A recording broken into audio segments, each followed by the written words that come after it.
heard about it myself since 1996, and I had never even known it existed until an employee that I was working with at Target stores told me, "We don't watch The Wizard of Oz." And I asked her, "Well, why not? It's a great movie." And she said, "Well, because we learned that there was one of the small people, the Munchkins in the movie, was hung in the movie."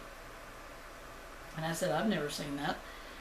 So then she goes about telling me that she didn't really know where it was, but that she did not ever intend to let her children watch it, because she said, "I don't want to take a chance that my children might have psychological problems of seeing this," because she said, according to what they've said in the years since, it was too expensive to reshoot the whole scene, so they left it in the movie, is what she told me.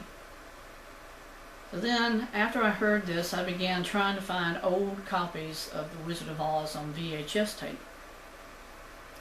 Periodically on the screen here, you're going to see shots of the different versions that I have found that MGM released. The first one came out, and this is the earliest one I found, in 1983. And all of you who say, "Oh, well, it exists on an unedited version," well, I hate to tell you, but there is no such thing. The only versions that ever were marketed to the general public are the ones that I'm showing in this video today. And it's not in any of those copies. There's 3 of them. 83, 85, and 89, because in 89 they did a 50th anniversary of The Wizard of Oz. And everybody really had high hopes that the so-called unedited version would be in it, and it wasn't. So I did a search. I looked up all of the so-called factoids of what they say happened, who was in it, where it happened in the film. Some people say it happened during the time when Dorothy was in Munchkin Land. This is right after the house fell on the witch. They're saying this person was seen hanging, possibly up around the rafters, while they were singing and dancing and people were jumping around and so forth. That's not in the film either. It was never there. Another version said it was during the time when they did blow-ups of the Munchkins as they panned around while, they were singing and dancing to get interaction about what the other actors were performing, and that there was a movement of a hanging or a swaying body in the background. I looked through all of those shots. It's not there either.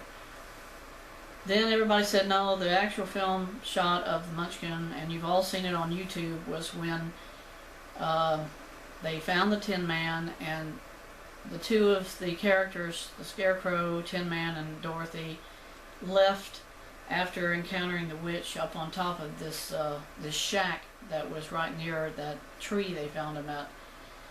And that as they were walking down the yellow brick road, in the background you see this hanging Munchkin. All evidence proves that whoever made this so-called unedited version, they fraudulently claimed it was a real one, and in reality it wasn't. It was digitally created. It was a CGI, is what it is. I don't care what they try to prove by putting a videotape in the machine, but I have all 3 of the earliest versions of The Wizard of Oz, and it's not there at all. It's nowhere. So then, after I did my own research into this, and I looked it up, and I tried to find the shots, I decided, well, maybe what happened was somewhere else in the film. So I went back and I started looking through all the different shots for background images of something odd or unusual. And I found a shot. Right as Dorothy and the Scarecrow and the Tin Man came into the forest, which is right before they met the lion, on top of her head, in the background, you see this little blob of white light, which was a stage light, and there's a figure there under a tree branch, and it has the total proportions of a human body, and it's hanging from the tree, from the branch. People have said, oh no, that's a bird. No bird hangs upside down, except bats. This thing had to have been the most exaggerated, oversized bat I've ever seen, if they intended it to be drawn like that. The only odd characters I've ever seen in The Wizard of Oz were the flying monkeys. This is not a flying monkey either. You can see that it's proportionately too long to have been a monkey. From the distance from the camera, I have to honestly say that if this was something drawn or painted, nobody was thinking in their right mind to say this is going to be something that somebody ain't going to, they're not going to notice it by looking at it more than one time.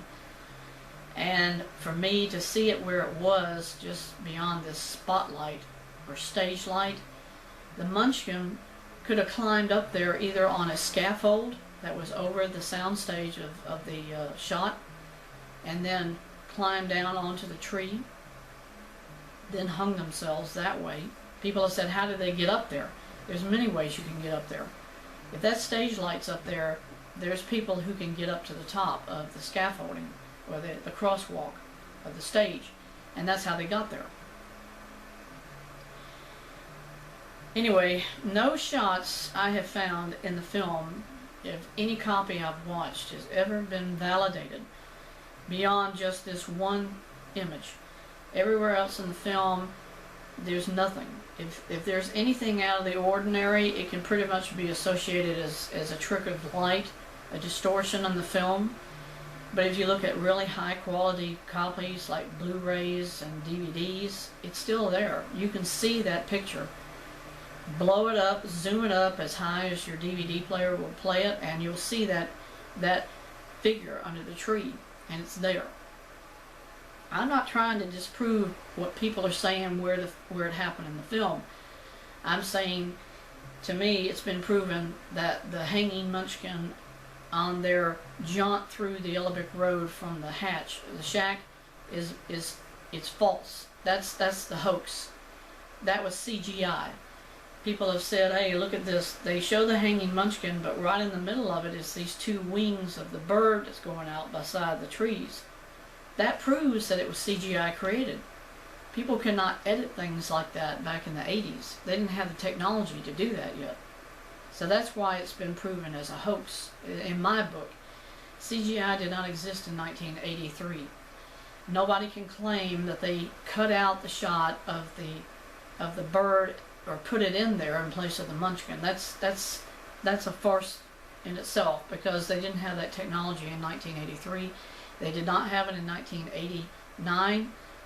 They couldn't have had it in 1985 either. So what you have to base this whole thing on is what's visibly in the film as it stands today in every copy, and then assume that's why they didn't want to take it out, because they figured it's too far away for the camera to pick up that figure.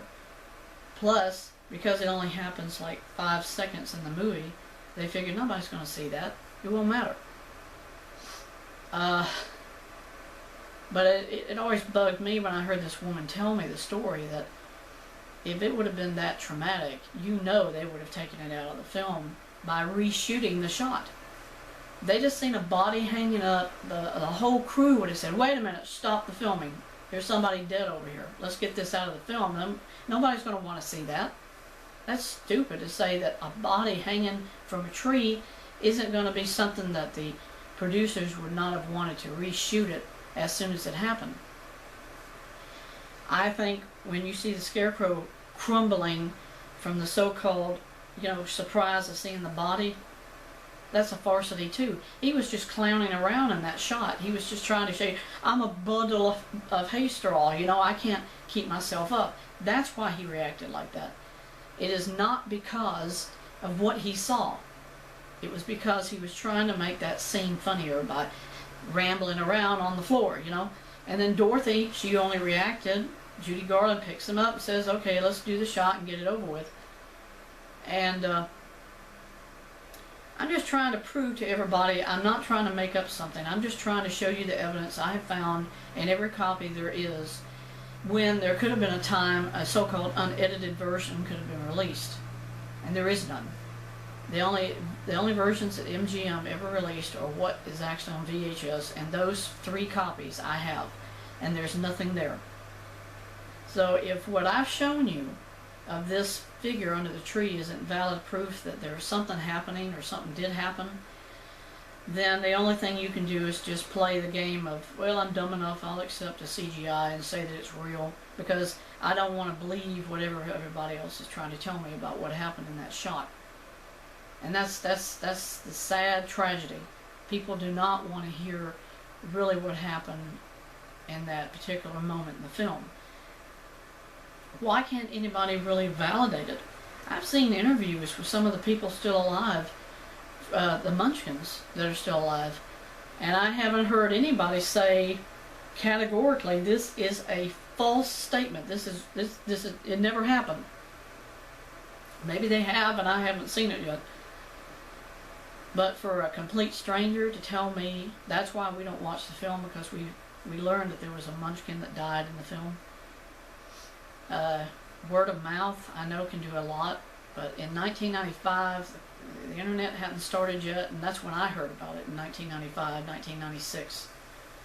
So this is not a hoax. Something did happen. Somebody told me that, and that's why I've been trying to find out about it since, to prove it. To say, this is what I found, here it is in the film, you can see it yourself, and then you can make that determination. But it's not something I created. It's in every copy that you find for sale right now on DVD or VHS or any other format. It's there. And it's the only thing that is there. And it's odd enough to me that I'm not going to say to anybody on YouTube that's a bird, because it's not a bird. A bird doesn't hang upside down, and it's in proportion to a human body, that you can say, oh, that's not even the right place in the film. Y'all have it screwed up because you're thinking it's supposed to be in when the Tin Man left with the other two characters from the shack. It didn't happen there. That's what people are trying to tell you is when it happened, but it didn't.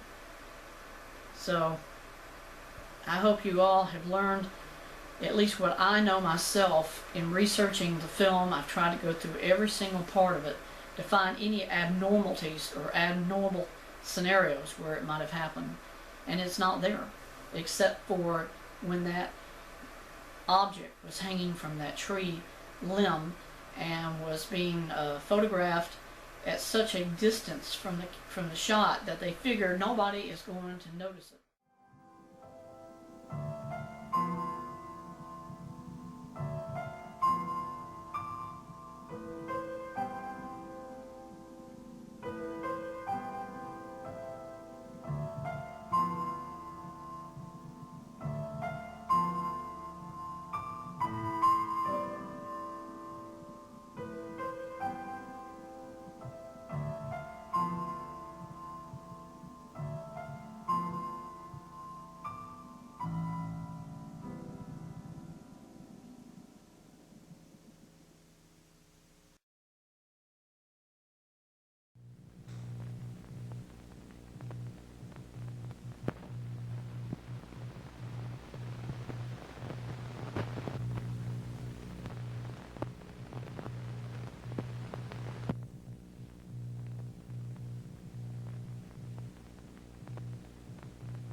Go, I say go away. You bother me.